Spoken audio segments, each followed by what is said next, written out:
Sabe sahlangana futhi sadibana. Make lapha sithethe ngeHlala lapha. ihlala lenza into ezininzi kakhulu.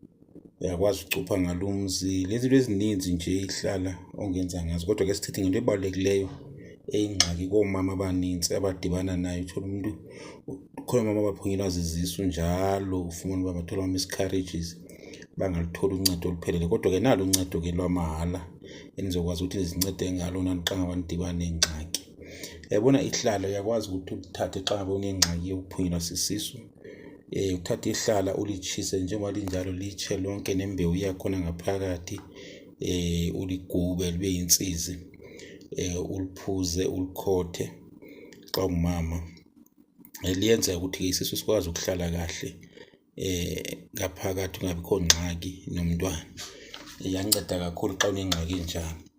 And then liyaphinda ke futhi xa mhlawumbe imfuyo yakho ifelwa ngamazinyane or amatakane ngaphakathi ilokhu iphunza, imfuyo ifelwa ithi yazala mhlawumbe izinyane lifele ngaphakathi or umntwana ufele ngaphakathi, uyakwazi nayo ukuyifaka apha emboneni or into ezidlayo ufake nje lensizi seyipowder zidle.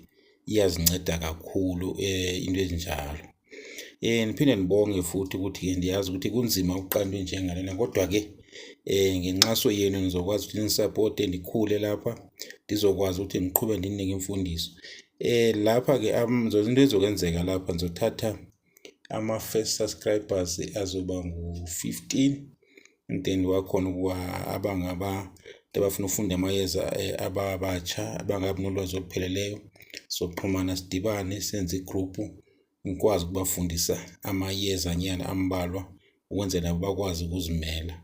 Ngizobonga ama-subscribers wenu ukuthi nikwazi ukusubscribe ni-like ukwenzela nikwazi ukukhula niqhube ndinike kanjalo. Ngiyabonga, inkosi kakhulu.